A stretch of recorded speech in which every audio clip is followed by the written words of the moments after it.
Welcome to Golden Blue Dude, everybody, home of the college football fan. And don't forget, you can send gear to represent your team for the background of Golden Blue Dude forever. Just send gear to P.O. Box 360, Liberty, South Carolina 29657. Let's get to the next video. Well, I just made a video verifying that the Pac-12 is taking a visit to SMU. The Pac-12 Commissioner, George Kliavkoff, is visiting SMU today, possibly as we speak right now. So it looks like the Pac-12 is looking to become the third conference with a footprint in the state of Texas. The SEC has Texas A&M. Texas is headed over to the SEC. The Big 12 has Texas Tech, Baylor, and TCU, and Houston. And now it looks like the Pac-12 is going after SMU. And who knows, they could also go after Rice as well, because Rice has excellent academics. They have AAU status. And like I mentioned in the earlier video, it would also make sense for the Pac-12 to go after Tulane if they land SMU. Without SMU, it wouldn't make that much sense. But since they're already stretching to the state of Texas, they could stretch a little further and get Tulane. And that would make 3 conferences with a footprint in the state of Texas. And it's my opinion that I think the ACC needs to try to get a footprint in the state of Texas. The ACC is in some bad shape right now. I know, the grant of rights run till 2036. And a lot of people think that that's ironclad. Nobody can break those grant of rights. I beg to differ. The first way to do that is the $500 million. Nobody's going to do that, but it is a way. The second way is for the 8 teams to vote to dissolve the grant of rights, and then the ACC teams can go wherever they want. I've done multiple videos on that, and videos on where I think certain teams would go. And I think the ACC will lose members no matter what. Even if they go out and get more members right now, they're still going to lose some big-time brands. I'm talking about your Clemsons, your Florida States, your North Carolinas, your Virginias, your Virginia Techs, your Miami Hurricanes, your NC States, and maybe even more. They will lose some major brands. Maybe not all those teams that I just mentioned, but at least some of those teams that I just mentioned. So the ACC needs to be making moves now. And the reason that I brought up the Pac-12 is Pac-12 makes the 3rd conference that has a footprint in the state of Texas. And I think the ACC needs to make itself the 4th conference with a footprint in the state of Texas. And what I'm hearing is that there are some teams in the Big 12 that have not signed the grant of rights, the new grant of rights. There are some teams. Maybe it's some teams in the state of Texas.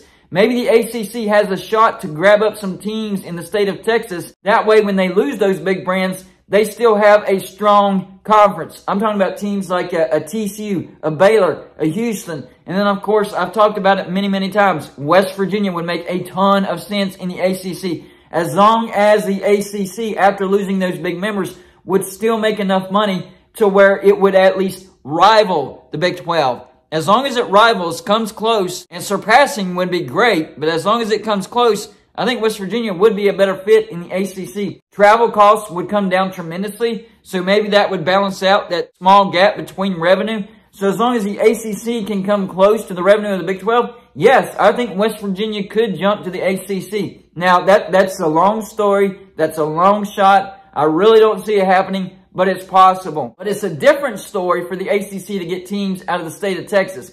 They have to be able to show these teams out of the state of Texas that they would make more money. Because travel for these teams out of the state of Texas is kind of like the same travel that West Virginia has in the Big 12 right now. It's not going to be good. So in order for the ACC to make it worthwhile for these teams to jump out of the state of Texas, they would have to have revenue that would be above the Big 12. A nice little gap. Not just like barely. I'm talking like at least $10 million more per team per year. So the ACC definitely needs to get ESPN back to the negotiating table. And I've mentioned my idea many times. If I was the ACC commissioner, I would get ESPN back to the table and say, hey, let's shorten these grant of rights. That way you can get your teams sooner rather than later. But the teams that are already here and that are staying get paid more. And that way we can rebuild the ACC when you get those bigger brands. That would be a win-win for ESPN because, yes, they want those bigger brands into the SEC, but at the same time, they would be strengthening the Big 10 and possibly the Big 12. The Big 12 could get 4 teams out of the ACC if everything goes down the drain. So I think ESPN would be okay with those big brands going to the SEC, 4 teams going to the Big 10. And as long as the ACC is picking off from the Big 12, not losing teams to the Big 12, then I think ESPN would be okay with that. So I think ESPN would be willing to come back to the negotiating table if the ACC had that pitch. hey, let's shorten this deal. You can get your teams in the SEC sooner rather than later. Yes, the Big Ten gets their teams as well, but by renegotiating this TV deal, I think we could get teams out of the Big 12. Teams out of the state of Texas. That way ESPN can keep making money off the ACC even though they got their brands that they want into the SEC. I think it makes a lot of sense. I think Baylor would fit into the ACC quite well. I think TCU would fit into the ACC quite well. Houston is an up-and-coming brand, but I still think that they would fit into the ACC. Maybe there's an argument for Oklahoma State. I know they're not in the state of Texas, but hey, if you're going to go after some teams in the state of Texas, why not go after Oklahoma State? Oklahoma State has a ton of money. They have boosters that have millions and millions of dollars. And they have good academics. All these schools have good academics. In fact, the worst school as far as academics go would be West Virginia, which is the main argument that the ACC has used as far as not allowing West Virginia into the ACC. But the moment the ACC allowed Louisville into the ACC, that argument went out the window. And I understand Louisville does have better academics than West Virginia, but not by much. And there's a significant gap between Louisville and the next lowest member, which would be NC State. So West Virginia would fit in via Louisville. And it would make too much sense because of the rivalries. I've mentioned this so many times. You would be locking in the backyard brawl. You would be locking in the Black Diamond Trophy rivalry. You would be locking in West Virginia Syracuse. You'd be locking in West Virginia Louisville. And on top of that, the Texas schools coming with them, yes, that would be enough to bring ESPN back to the negotiating table and bump up the revenue. You still got to cut those grant of rights in half. That way ESPN can get what they want. You got to appease ESPN. They are the machine behind everybody. But at the same time, they could appease the ACC and get the ACC solid footprints in the state of Texas. So even if the ACC lost Clemson, Florida State, North Carolina, Duke, Georgia Tech, NC State, Miami Hurricanes, maybe a Virginia Tech or Wake Forest or a brand like that. But on the flip side, you would be gaining a West Virginia, an Oklahoma State, a TCU, a Baylor, a Houston, and a UCF. I forgot about UCF, which would replace somewhat losing brands in the state of Florida. Nowhere near as strong as Florida State and Miami Hurricanes,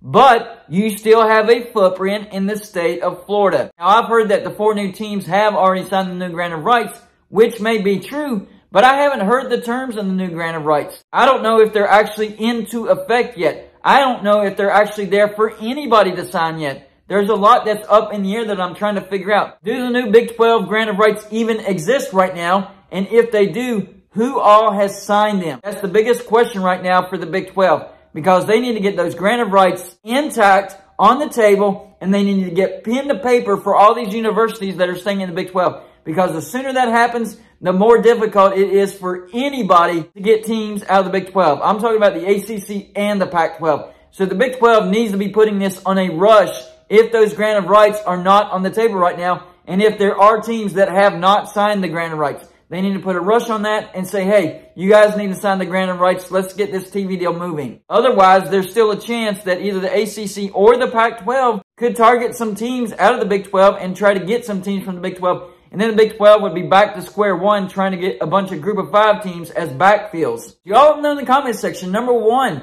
do you think the ACC and ESPN could work out some type of deal to where the ACC shortens the deal and ESPN raises the value? That way they can get teams out of the state of Texas. ESPN can get their teams in the SEC, and then the ACC can target teams out of the Big 12, and there's still a strong conference after the next round of conference realignment happens. Number 2, do you agree with me that the Big 12 needs to get those grant of rights on the table for everybody and needs to get everybody to sign those grant of rights if there are still some holdouts in the Big 12? Number 3, if there still are some holdouts in the Big 12, who do you think they are? And do you think there's a chance that they could go somewhere else, either the Pac-12 or the ACC? That's all I got for this show. Like and subscribe if you haven't already, and I'll see you on my next show.